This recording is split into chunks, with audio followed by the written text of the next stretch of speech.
So, still in Ezekiel 28, and us thinking that we are God.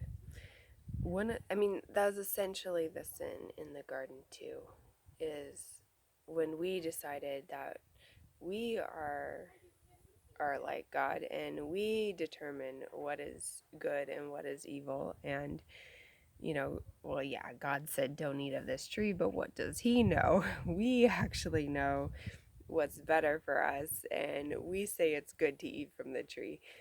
And so, we just run into that so much inside and outside of the church, where that aspect of thinking we are God in terms of us deciding what is good and what is evil. And so I just want to even give that warning to us that is very dangerous. Like I said in the other video with the king of Tyre, God says in chapter 28, because you have said, I am a God, yet you are a man and not God. And then goes on about how he thinks he's so wise, and how he with his wisdom and understanding he acquired riches for himself and all of that, and it's very proud in his heart. And God says, therefore I'm going to destroy you. And so this idea, one aspect of thinking we are God, is determining what's good, what's evil.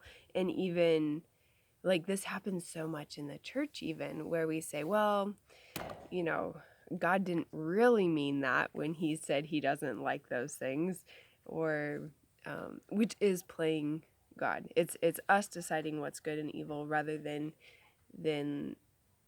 having that come from him. Where we take in the scriptures where he talks about how. So even with that, okay, so he talks about is some things we can agree on, right? Do not murder. Yes, that's a good thing. Do not commit adultery.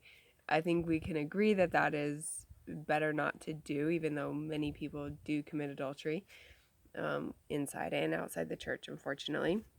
Like a lot of the 10 Commandments, do not lie. Within our culture, we agree that these things are good to not do. But a lot of things within our culture we are not agreeing with God on, and we are saying we know better, like the issue of homosexuality, the fornication, sex outside of marriage. There's so many things, and I would say, even personally, I think that the Bible has tons and tons of wisdom for how to live life in a way that brings life and not death. And I think that even includes what we eat. So I don't think that a lot of the things in the scriptures, I don't think it's about a salvation issue, but it's like, this will lead you to life if you follow these things. And one of those things is pigs, in my opinion.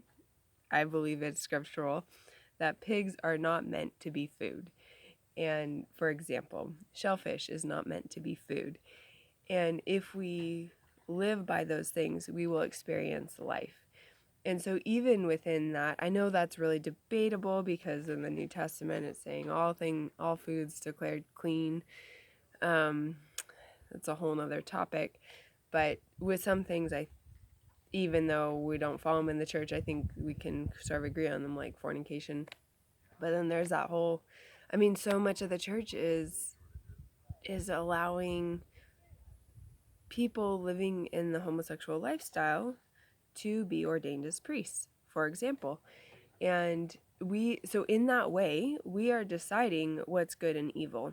God doesn't really mean that homosexuals won't experience the kingdom of God. He can't mean that. That's evil to say. And I don't, again, I don't think everything that God tells us is for our benefit. I don't think God is saying that out of a hateful bone in his body. It's actually, he says that because he loves us and he knows what leads to life. And even with the fornication, what we do with our bodies sexually, like he emphasizes over and over and over again. It's one of the main things that distinguishes the people of God from the rest of the world is what we do with our bodies sexually, actually. Like, and God emphasizes that, every other sin you do is against other people, but the sexual sins are actually against ourselves, which I would argue actually most sins are against ourselves as well, but and others. Anyway, what we do sexually is just very important to God in terms of leading us to life. And my whole point in going down this rabbit trail is saying, let's be careful to not determine ourselves what is good and what is not good, and what leads to life and what leads to death, because in doing so we are saying that we are God, and we know better than God, and that is just ridiculous, really. So yeah, I know it. If you're already doing that, it's kind of like this axiom that would need to be shifted. But I would just encourage you to at least go to God and ask him for revelation in this area, for understanding, and for him to have the opportunity to change your heart, and desire to follow his ways, and his ways as he's told us in scriptures, that lead to life versus lead to death. But I think it is important to consider what he says and not decide on our own, even if we don't like it. There are so many things in the scriptures that I'm like, I don't like. And I've even admitted, like, God, this sounds so wrong. Like, this sounds, I'm upset with you over this thing. And then later on, he'll give me revelation on it. And I'm like, okay, give me understanding.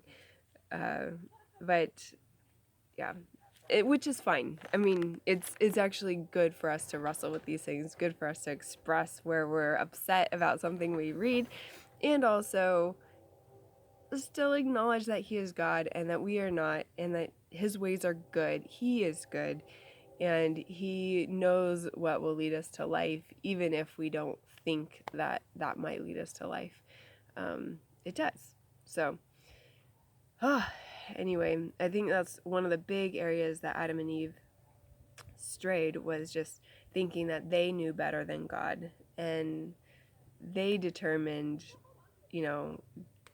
God said this, but he didn't actually mean it, / we know better, and we're gonna take of it anyway. And like, I don't know, it's just unfortunate. It's really unfortunate, but we do that still all the time, where we think, oh yeah, God says that, but we know better and we're gonna do it anyway, and then we face the consequences, and really it leads to death, because all sin leads to death. So yeah, let's follow God's ways and determine, even when we don't like what he says, that we're still going to believe him, and believe that he knows what he's talking about, that he is good, that his ways are good, that they lead to life, and let's walk in them, and let's have life and have it abundantly, which is what he wants. And also, I mean, something along those lines, everything that he commands us to do, it's in line with who he is. So he doesn't command us to do anything just for the sake of us doing it. It really is a reflection of who he is, his character, his nature, and it's always in our best interest. So I think that's helpful for following also. So yeah,